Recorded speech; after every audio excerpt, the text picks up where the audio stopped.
به نام خداوند بخشنده مهربان. سلام عرض می‌کنم خدمت شما عزیزان دلم. امیدوارم حالتون خوب باشه و از زندگی زیباتون هم لذت ببرید. در خصوص هفته‌نامه مجموع آموزشی روز در 2 قسمت مجزا مطالب بسیار مهمی رو در باب ارز، طلا، نقره و سهام تقدیم حضورتون می‌کنیم. ابتدا به قیمت دلار و مسائل پیرامون طلا و نقره می‌پردازیم. امروز که محتاج تو هم جای تو خالی است. امروز 1 بهمن 1404 هستش. قیمت دلار تقریبا 140,000 تومانه. اونس جهانی طلا 4810 دلار هستش در این لحظه و نقره هم تقریبا 95 دلار معامله میشه. 140,000 تومان و 4800 دلار بزنم تقسیم بر 3103 تقسیم بر 24 ضرب در 18. طلای 18 عیار باید 16,200,000 تومان قیمت گذاری بشه. در بستر بورس کالا طلای 24 عیار 20,750,000 تومان داره قیمت گذاری میشه، یعنی طلای 18 عیار 15,500 در داخل کشور ما داره معامله میشه که اختلافش با 16,100 هم بگیرم مشتری بشی تقریبا 4% حباب منفی داره. صندوق های طلایی که در بستر بورس دارن معامله میشن و قیمتی که بر اساس اون NAV تعیین شده، اون قیمت بر اساس قیمت بورس کالاست. تو بورس کالا 4% طلا زیر قیمت داره ارزش گذاری میشه. در نتیجه NAV صندوق های طلایی که دارید ملاحظه میکنید هم 4% پایین تر از ارزش واقعیشون قیمت گذاری شدن. پس اگر یه صندوقی میبینی 2%، 3%، 4% که نداریم حباب مثبت داشته باشه، اون داره به قیمت معامله میشه، چون خود قیمت طلا حباب منفی گرفته. تقریبا با 16 میلیون معامله بشه، 15,500 داره قیمت گذاری میشه. طلای 24 عیار باید 21,600 باشه، 20,700 داره معامله میشه، قیمت گذاری میشه 1,000,000 تومان ارزون تر. علتش چیه؟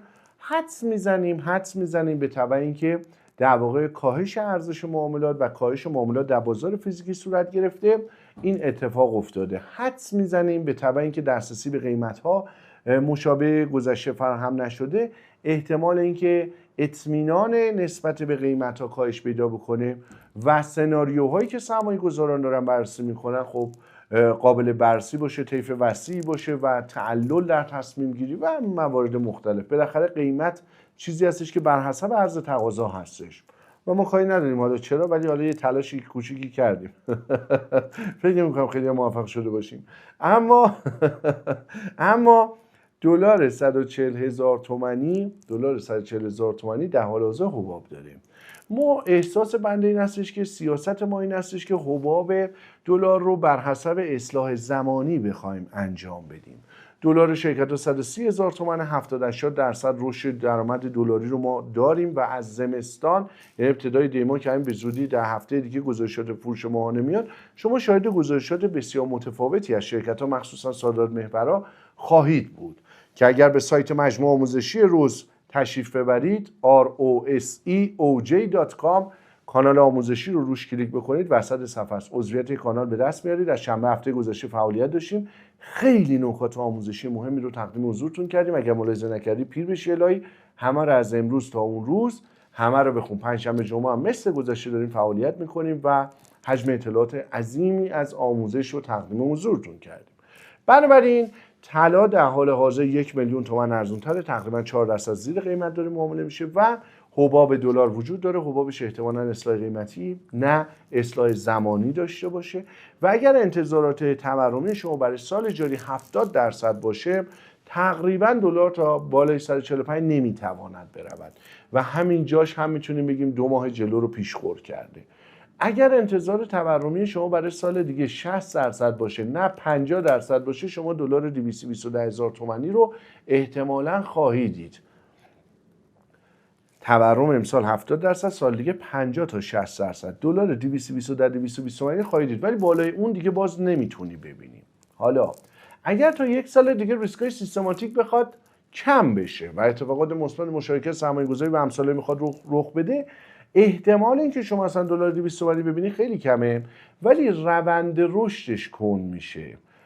ولی در لحظه خبر کاهش ریسکا ممکنه ریاکشن احساسی صورت بگیره که اون نوسان رو به پایینش قابل پیش بینی نیست. ولی اگر بخواد مثلا زیر دلار 100,000 تومان رو ببینه که به گونه‌ای که 40% بخواد نوسان بگیره، رفتار غیر منطقی داره و میتونه موقتی باشه.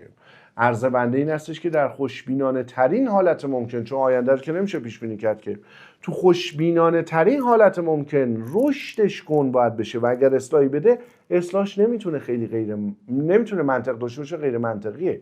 حتی اگر بیاد زیر روی 120,000 تومان، یعنی 20,000 تومانش هم حتی نمیتونه خیلی توجیه داشته باشه. روندش باید کند بشه و سرعت رشدش کند بشه. اما ما دلار رو تحلیل میکنیم، به دردمون میخوره، روی طلا و نقره سرمایه گذاری میکنیم. طلا و نقره در بازار جهانی گاردشون عجیب غریب برای سال 2026 سودیه. الان مدت کوتاهی از سال 2026 میگذره، هنوز یه ماه نشده و طلا تو بازار جهانی $200 رشد کرده. نقره فکر میکنم $72 بسته شد، الان $95. پس یه گوجه داشتی 2 تا نون اضافه $23 تقریبا رشد کرده و رشد 30% و نقطه تجربه کرده. به جز طلا و نقره سایر کامودیتی ها و سایر کالاها هم همین تجربه رو انجام دادن، یعنی روند کلیشون سعودی بوده و برای سال 2026 روندشون سعودیه. 2 تا دلیل خیلی مهم داره. یک، شاخص دلار در بازار جهانی در سال 2026 قطعاً روندش نزولیه. چرا؟ چون سیاست پولی بانک‌های مرکزی به سمت قبل از کووید 19 میخواد برگرده. ما در انتهای 2019 و ابتدای 2020 شاهد متاسفانه بیماری بسیار بد کووید 19 بودیم. بانک‌های مرکزی دنیا شروع کردن سیاست انبساط پولی رو در پیش گرفتن، یعنی کاهش نرخ بهره دادن، نقدینگی رو تو جامعه زیاد کردن که جلوگیری بکنن از رکود اقتصادی. وقتی اوضاع بهتر شد، واکسیناسیون شد و مردم رفتن به سر کار و شروع کردن به کار کردن، سیاست انقباض پولی رو در پیش گرفتن. گفتن حالا بایستی نرخ بهره رو سریع بیاریم بالا، تورم رو کنترل کنیم، نقدینگی زیاد دادیم، تولید صورت نگرفته، حالا تورم از دستمون در نره. وقتی آثار مربوط به کنترل تورم صورت گرفت و اطمینان خاطر از اینکه تورم کانسیومر پرایس ایندکس استیبل شده، قابل کنترل شده، ثبات و سکون داره، حالا دیگه سیاست دوباره انبساط پولی، برگردیم اون موقع، در پیش گرفته شده و در سال 2026 میلادی به احتمال 90% کشورهای دنیا نرخ‌های بهره و سایر متغیرهای اقتصادیشون برمیگرده به ابتدای 2020. یعنی 5 سال طول کشید آثار مربوط به کووید بتونه حل بشه و این اتفاق الان افتاده. در نتیجه شاخص دلار روند نزولی داره و طلا و نقره و سایر کامودیتی‌ها سنتیمنت سعودی خواهند داشت. از یه طرف دیگه مختص طلا و نقره یه دیمند پول بهش میگن، یه تقاضای خیلی خوبی وجود داره. در خصوص طلا، بانک‌های مرکزی دنیا در پی هستن که ذخایر ارزی خودشون رو من جمله دلار و یورو رو در بازار آزاد بدن و طلا جایگزینش بکنن. یعنی در یک نقطه عطف تاریخی در زمان هستیم که به تبع علت اصلیش عدم اطمینان به رئیس جمهور فعلی امریکاست که بانک‌های مرکزی بزرگ دنیا مثلا چین دیگه اعتقادی به دلار نداره و به یورو نداره، دلار و یورو رو داره میده و طلا رو میگیره. یعنی نقطه عطف تاریخی هستیم در دنیا که دوباره مثلا نیم قرن گذشته طلا بیشترین ذخایر بانک‌های مرکزی رو تشکیل بده و اقتصادها پشتوانه خودشون رو نه ارزهای خارجی مثل دلار و یورو بلکه طلا بذارن. پس طلا به عنوان یک کالا تو بازار جهانی به تبع تضعیف دلار قوی میشه. الان ریال داره ضعیف میشه، خب طلا گرون میشه، کالا گرون میشه دیگه. اونجا هم وقتی دلار تو بازار جهانی ضعیف میشه، طلا گرون میشه. 2 تقاضای قوی پشتبند طلا هست. پس ممکنه قیمت‌های غیر قابل پیش بینی حتی توسط مؤسسات مالی اعتباری بزرگ دنیا رو به شما بده. چون مؤسسه مالی اعتباری بزرگ دنیا نمیتونه اینقدر صریح و شفاف این مسئله رو برای شما باز بکنه، چون نتیجه تحلیل هاش میتونه در واقع آثار پیشخور کردن قیمت رو در آینده ایجاد بکنه. کما که اگر دقت کرده باشید زمانی که قیمت طلا در سال 2025 در یه برهه کوتاه رفتار رشدی خیلی شدیدی رو تجربه کرد، مردم صفای طولانی کشیده بودن تو کشورهای مختلف دنیا که برن طلا بخرن و یه اصلاح مصنوعی در قیمت طلا صورت گرفت و یه انتظارات در واقع آمدانه کمتر از واقعیت رو توسط مؤسسات مالی اعتباری دنیا ما دیدیم، به تبع اینکه رسما وقتی که یک مؤسسه مالی اعتباری جزء 10 تای برتر بزرگ دنیا 5 تای بزرگ دنیاست، خب پیش بینیاشو سرمایه‌گذار مؤسسات مالی اعتباری بزرگ دنیا میبینن و خط فکری میگیرن و خب اینو همه میدونن سیاستمدارها در سطح دنیا و این رو میان از علت میان اصلاح میکنن تا دیگه معلولی رو نبینن. این هستش که شما به پیش بینی $5000 اکتفا نکنید و ممکنه قیمت‌های غیر قابل پیش بینی ببینید، چون نقطه عطف تقاضای قوی توسط بانک‌های مرکزیه و تا زمانی که این تقاضا وجود داره و ذخایر ارزی کم نشده این روند صعودیه و اتفاقا وقتی تموم بشه باز ممکنه شدت بگیره، چون یک عالمه به قول بچه‌ها میگن خیلی زیاد دلار و یورو در بازار عرضه شده و عرضه ارز وحشتناک زیاد شده که همین کار باعث دوباره شدت تضعیف دلار و یورو در بازار جهانی زیاد میکنه. در خصوص نقره هم همینه، توی برهه تاریخی هستیم، پنل خورشیدی، ماشین برقی داره انقلابی داخلش صورت میگیره. اهمیت برق، شما یه بازار درست کردی به نام بازار کریپتو که اصلا بیسش رو برقه، اگه مثلا این دستگاه رو شما خاموش بکنی همه اینا صفر میشه.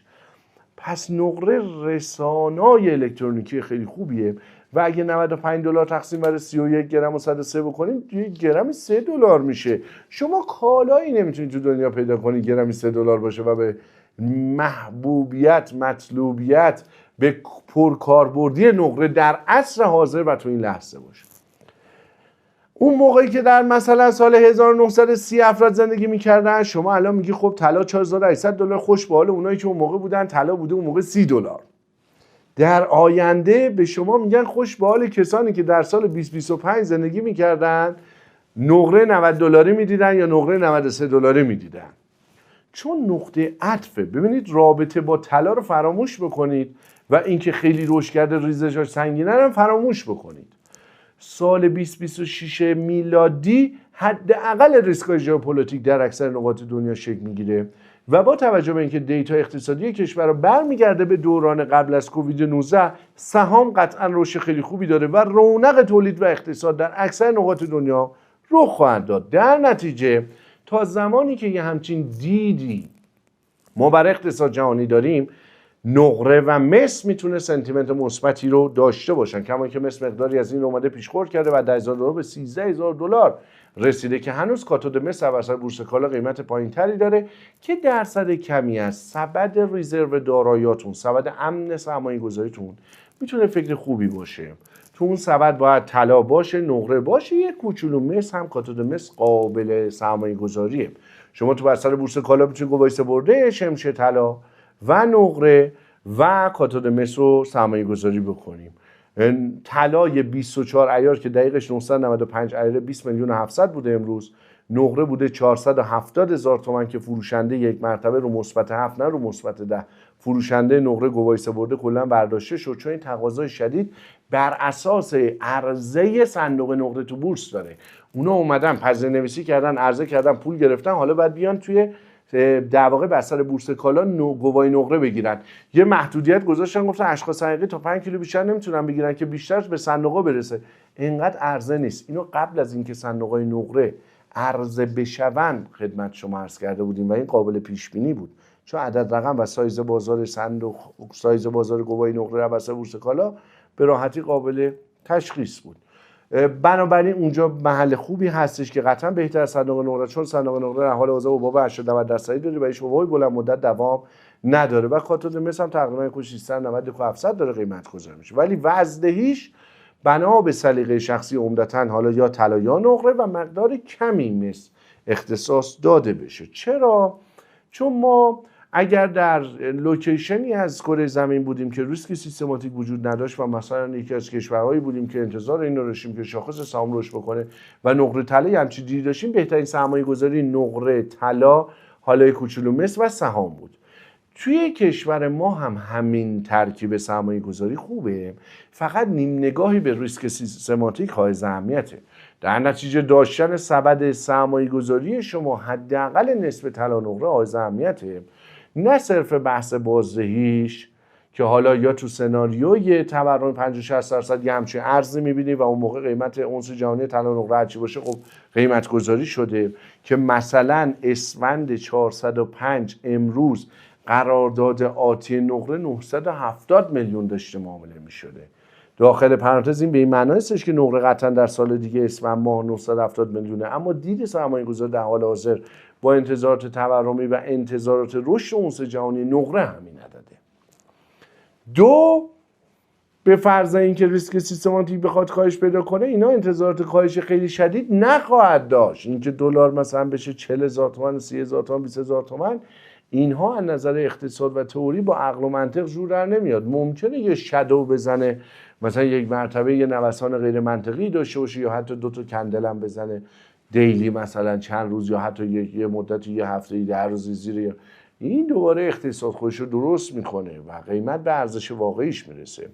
پس آرامش دو گیتی تفسیر این دو حرف است: 1. اهل دانشجو بودن، 2. مطالعه کانال آموزشی در سایت مجموعه آموزشی روز. پس شما اگر میخوای آرامش داشته باشی، نصف سبد طلا نقره باشه. حالا نصف سبد سهام باشه، اگر اهل سهام هستی، آموزشی دی افیسی عالیه. اگر نیستی که به فکر زمین تو شمال باشی میتونه خوب باشه. در حال حاضر ناگفته نمانه آپارتمان از زمین جذاب‌تره، چون بهای ساختش بیشتره و قیمت آپارتمان به تبع عرضه‌ای که وجود داره و رکودی که وجود داره. رسما دو تا از تاپ تایم هایی که داشته، تاپ زمانهای گلدن تایمش که بوده، ریسک به وجود اومده و نتونسته نفس راحتی بکشه و رکود رو بیشتر تجربه کرده تا اومده یا آب زیر پوستش بشه وارد رکود شده. آپارتمان میتونه در حال حاضر برای بحث مصرف اولویت شما باشه، ولی بحث سرمایه گذاری، خب زمین در شمال اگر انتخابتون سهام نیست که قطعا اشتباه میکنید، چون آموزشش هم ارزشمنده، هم بازه خوبی میتونه به شما بده، کما که در 6 ماه اول اوج ریسک ارزون کردم، 6 ماه دوم بسیار خوبی برای بازار بورس خواهد بود. از 2 مهر ماه اونم یکمش تعطیل بود. بازار رشد کرده که امروز 4.5 رو دیده و به زودی شاخص 5 میلیون واحد رد میشه. استراتژی خوبیه. تو هر کجای کره زمین هستید این استراتژی خوبیه. حالا شما توی منطقه هستید ریسک سیستماتیک داری، وزن سهام رو میتونی زیاد کنی. توی منطقه هستید ریسک سیستماتیک زیاد داری، وزن سهام تا نصف باشه، مگر ریسک پذیری خودت بالا باشه، که ریسک پذیری بالا به معنای بازی بالا نیستش. آرامش داشتن و شرایط ایدئال ذهنی و جسمی بهتره، منجر به بازدهی بیشتر میشه، نه اینکه ریسک بکنی خودت رو شرایط استرسی بذاری و وضعیت روحی و ذهنی خودت رو به در واقع ماکسیموم بازدهی بهترین خودت نیاری و بیاری پایینتر از توانایی خودت. در نتیجه سرمایه گذاری روی نقره و طلا در دید کوتاه مدت به تبع اینکه دلار پیشخور کرده 2 ماه آینده خودش رو، کار لزوما درستی نمیتونه باشه، مگر دید شما 1 ساله باشه، مگر به جهت هج کردن سبد داراییاتون، مگر ایجاد درصدی از دارایی سبدتون اختصاص داده بشه. ولی به دید 1 ساله سرمایه گذاری بسیار خوبه که کفش خیلی محکم بسته است و بنده احساس قلبی نظر فاقد اعتبارم اینه که مخصوصا در خصوص نقره داره چسبندگی قیمت پیدا میکنه. یعنی گویی که مثل یک ملک داره معامله میشه و چسبندگی قیمت داره. وقتی 460 میلیون معامله شد دیگه پایین نمیاد. حالا وقتی اونسش میاد پایین، دلار میاد پایین، نمیاد. این حباب قیمتی میگیره و حباب زمانی رو اصلاح میکنه. پس این چیزی که چسبندگی قیمت میگیره یعنی پشتش گرمه، به آب گرم کنه امرسان. گفت پشتم گرمه، اون خرسه است، خیلی قشنگه. من تنها تبلیغی که میبینم در دوران نوجوانی پاک یادت نره بود، در دوران در واقع نوجوانی حال حاضرم این پشتش به چی گرمه رو نگاه میکنم و برام خیلی جذاب هستش. این پرونده نقره و طلا متواسط با سناریویی که شما در آینده در حالت تورم 50-60%، در حالت خوشبینی روندش رو به روند صعودیش کن میشه یا اصلا ثبات سکون داشته باشم، خب اونس جهانی طلا نقره و بازی خودش رو میکنه. پس این پورتفولیوی سرمایه گذاری طلا و نقره کار خودش رو خواهد کرد و فارغ از اینکه شما بخوای توانایی پیش بینی آینده داشته باشی که اصلا نیاز نداری پیش بینی بکنیم، هر سناریوی محتملی میتونه آینده خوب باشه. دیدگاه سرمایه گذاری شما در این زمینه به این گونه باشه که بانک‌های مرکزی در پی هستن که ثروت خودشون رو به میزان طلاشون نشون بدن. پس داشتن مقداری طلا نشون دهنده ثروت در واقع شما و خانواده شما میتونه باشه. یعنی نگاه شما صرف بحث ریترن آن اینوستمنت نباشه، سرمایه گذاری نباشه. داشتن درصد یا ترکیبی از دارایی‌ها در قالب طلا و نقره به دید بلند مدت استراتژی سرمایه‌گذاری مالی خوبیه. حالا 2 سال سهام میتونه باشه. سالی هستش که بازار سهام هم در کشور ما هم در اکثر نقاط کره زمین میتونه خوب باشه. بچه‌هایی که خارج از کشور هستن شاخص‌های سهام اولویتشون باشه. مثلا تو آلمان دکس آلمان، تو مثلا امریکا وال استریت، داو جونز، S&P 500 شاخص‌های بزرگشه. فوتسی اونجا عالی هستش. نیکی تو ژاپن بسیار بسیار عالیه.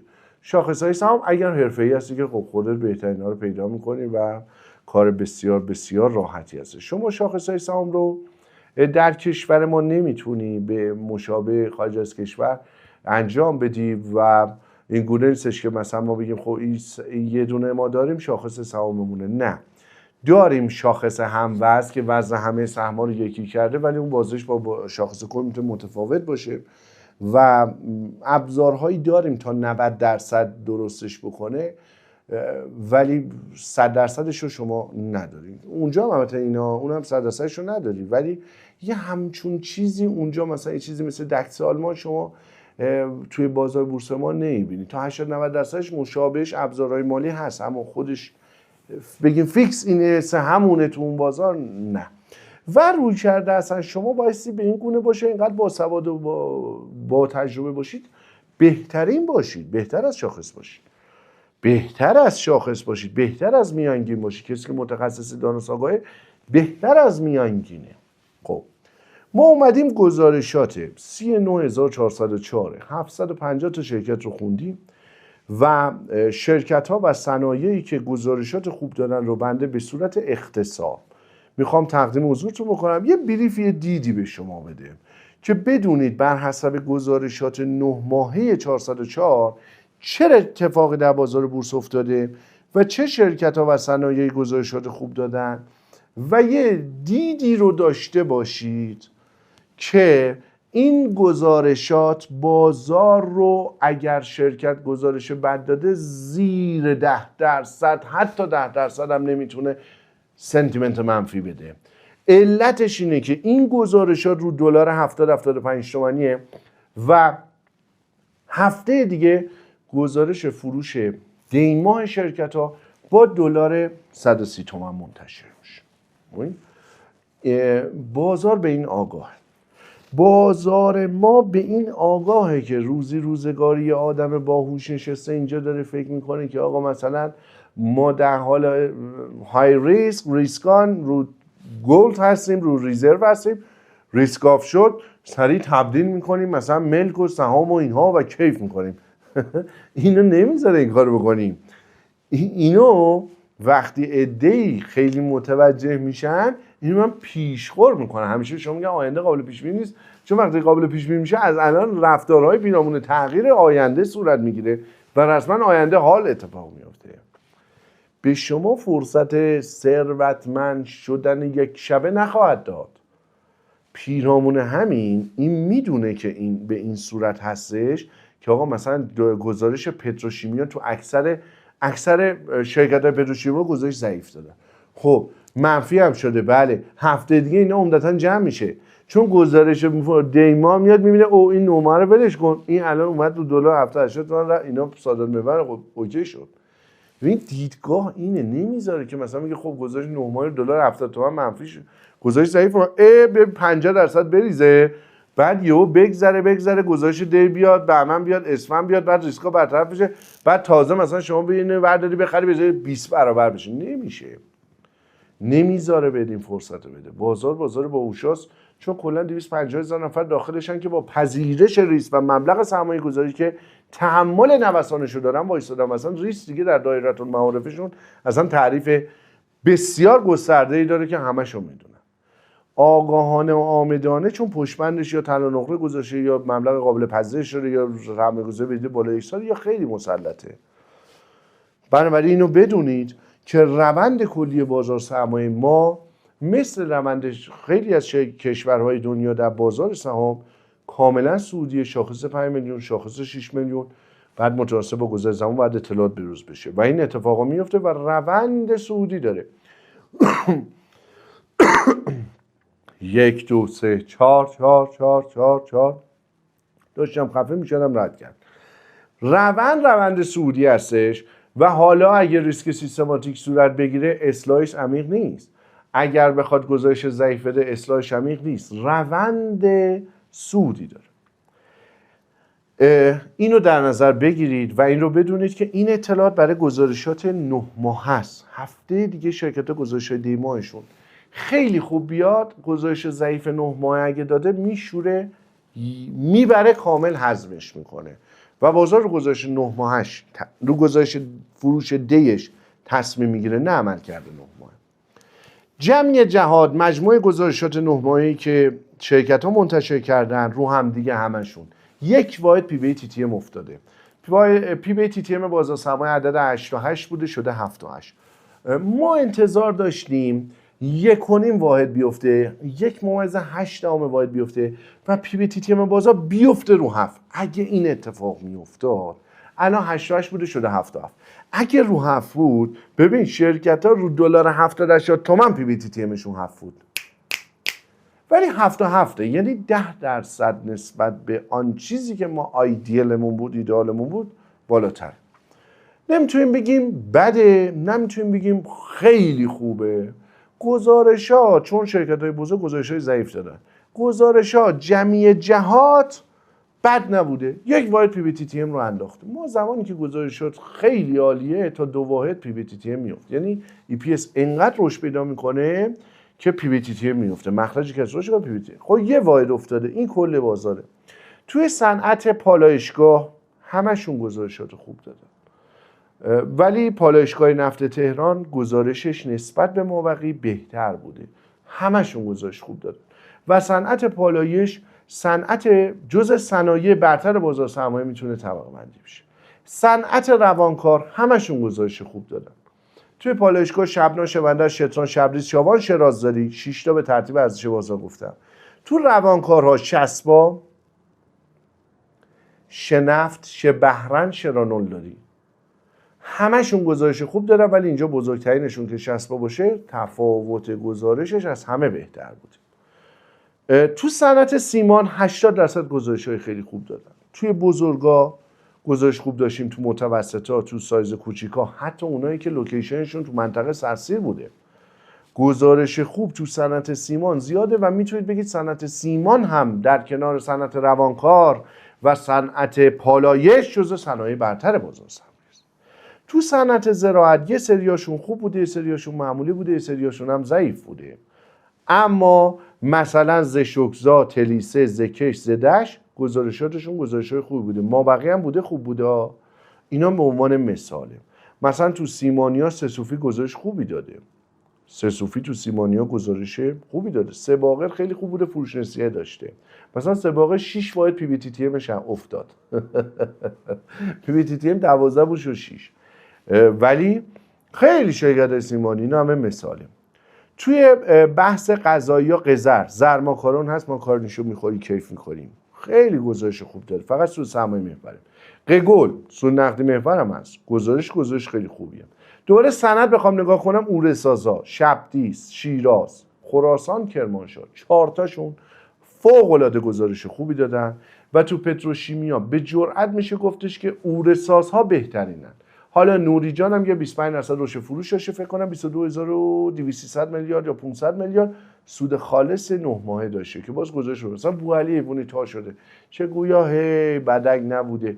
مارون، جمع، آریا، پارس اینا همه گزارش‌ها ضعیف بوده و اینا میره برای زمستون که اوضاعشون خوب بشه. تو دارویا نماد دارو، دفارا، دسینا، دفراف، اون تزریقیه، گزارش‌های بدی نداشتن. اینا باز مثالا، مثلا کاسپی هم بد نبوده، دسینا بد نبوده، دقازی بدک نبوده، دابور یا دعابور درست‌تره، داروسازی ابوریحان بدک نبوده، دزاگروس مثلا یه مقدار مطالبات زیاده بدک نبوده. تو دارویا تک و توک مثلا خوب بوده، تک و توک مثلا بدم پیدا میشه. بترانس و به موتور تو صنعت خودشون گزارشات خوبی دارن، تو تجهیزات برقی ها. توی بانکی ها اقتصاد نوین، سامان، سینا، پست بانک، حالا از نظر من بانک ملت گزارشش خوب بوده، ولی بچه‌ها خب درست میگن آقا مثلا پاییز سود نسبت خیلی رشدی نداشته. بله، ولی در مجموع گزارش خوبیه به نظر بنده. از نظر بنده بانک ملت، بانک اقتصاد نوین، خاورمیانه، سینا، سامان، پست بانک، حتی پاسارگاد شهر رو بنده گزارشاتشو میپسندم، ولی بازار در خصوص بعضی از اینا اختلاف نظر ما داریم با بچهای تحلیلمونم به همین صورت. توی فراکوبا نماد کالا بهترین گزارش رو داده، از بورس و فرابورس و انرژی بهتر بوده. هنوز پی بیش بالاست ولی خیلی پی بی تی تی ام خیلی زیادی انداخته. تو زغال سنگی ها که تبس گزارش خیلی خوبی داده. همکاران سیستم و نماد سیستم، یعنی هم همکاران هم سیستم، جفتشون گزارشات خوب دادن، پی بی خیلی بالایی دارن. شکام، شاملا، کلور، شکلور گزارشات خیلی خوبی دادن. تو ریلیا، هریل و آفرین و خزر، حتی تو کشیرانیا گزارش خیلی خوب داده. تو لاستیکیا پکویر بهترین گزارش بوده. تو پخشیا پخش قاسم مثلا بهتر بوده، ولی کلا پخشیا گزارششون گزارش خوبی بوده. تو آشامیدنیام بهنوش گزارش خیلی خوبی داده. در نظر داشته باشید که اینها قسمتی از گزارشات خوب بودن ها. یعنی خیلی شرکت‌های دیگه هم هستن که گزارش‌های خوبی دادن، ولی ما اگه بخوایم صنعت نگاه کنیم به جرئت میتونیم بگیم پالایش، روانکار، سیمان، اوره و سلام، نامه تمام، گل سرسبد بازار بوده اگه صنعت بخوای بگیم. اما لاستیک الان پکوی گزارش خوب داده فقط، اما پکرمان 14,000 میلیارد افزایش نرخ گرفته. لاستیک مشکلش داره حل میشه، افزایش نرخ گرفته. خودرو سود ناخالص 11,500 میلیارد سود ناخالص ساخته، زیان خالص 5000 میلیارد تومانه. ایران خودرو که امروز 600 میلیارد معامله شد. پس این اگه یه تصمیم گرفته بشه قیمت گذاری دستوری از بشه، قیمت کارخونه بازار یکی بشه، بره تو بورس کالا ماشین عرضه کنه، اصلا سالگی امید سوده میشه. حالا این بزرگشونه درست بشه، کوچیکاشون هم یه تحول ایجاد میشه. پس پوشبند صنعت خودرو هم چیزی هست. بانکداری اوضاع خوبی داره. پتروشیمی که الان گزارش‌ها ضعیفه، زمستون درست میشه. فولادیا پیر شده تا شده اینا عمدتاً درست میشن. سنگ آهنی‌ها سه تا بزرگا 39 ان گزارششون رو دیر میدن چون عملکرد آخر سالشونه. یه کوچولو رزقل کنور رو من هنوز ندیدم گزارشش بیاد. و در خصوص آهن و فولاد با توجه به دلار مقداری بهبود پیدا میکنه و اوضاع قطعا بهتر میشه. فامیلی فابونر مس گرونتر شده، دلار گرونتر شده، گزارش‌ها چنگی به دل نمیزنه. صنعت مس اینا قطعا زمستون و سال دیگه متفاوتی نسبت به امسال خواهند داشت. کاشی ها هم صنعت بدی نبوده، مخصوصا که قیمتاشون اومده پایین. حالا کاشی البند که کلوند نمادش، که پرسپولیس، که حافظ سود نقدی محور نیست، سود سرمایه محور کلوند، که پرسپولیس سود نقدی محور هستن. کاشی ها گزارش‌های خوبی داشتن و عملکردهای در واقع خوبی گذاشته. صنعت کاشی هم به عنوان پنجمین صنعت میتونید بنامید. و حالا دیگه یه سری تک شرکت‌های خیلی خوب که در واقع توی بازار وجود داره. مثلا حالا کپشیر گزارش خوب داده ولی پی بی بالاییه. بازار اینو میدرسه اومده پیشخور کرده. که خاک مثلا گزارش معمولیه ولی شرکت خیلی خوبیه. و این جمعیت جهاد به این صورت بوده.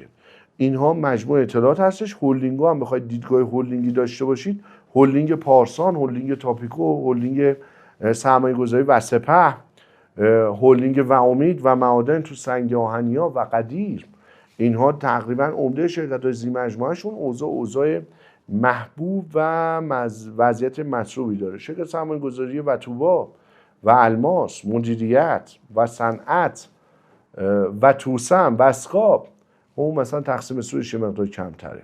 اینا همه مشکلی ندارن. حتی نماد گروه مالی قدیر 5300 میلیارد تقسیم سود داشت، مثل وکی قدیر اونم 5300 میلیارد تقسیم سود داشت. پارسال 32500 میلیارد تقسیم سود کرد. 32500 یا 35000 میلیارد تا انقدر گزارش خوندیم از دیشب تا حالا دیوانه شدیم. ولی من سودا رو با اختلاف زیر 5% درست بهت میگم ها. با بچه‌ها که سوال می‌کنید اختلافای 20% هم دارن. مثلا بازار حمله نقلیه گزارش ضعیف بود، خب اینو زمستون شاخار میشه. ببین پس این بازار پشتش با آبگرمکان امرسان گرمه که خودش گزارش خوبی نداشته. ایشالله که همیشه پشتتون به خداوند منان و مهربان گرم باشه. ایشالله که خداوند همیشه یار و یاورتون باشه. سرمایه گذاری روی چیزهای ارزشمند مثل اولاد اصلا، مثل رابطه خوب با خدای خودتون، با خودتون، با خانوادهتون، همسرتون، فرزندتون، نزدیکانتون، دوستتون، رفیقتون داشته باشید. انشالله همیشه بهترین ها نصیبتون بشه. باسواد، دانا، آگاه، خیرخواه، مهربون، خوشدل و خوشقلب و دریادل بهترین ها نصیبتون بشه. براتون بهترین ها رو آرزو میکنیم. ما تمام تلاش خودمون کردیم.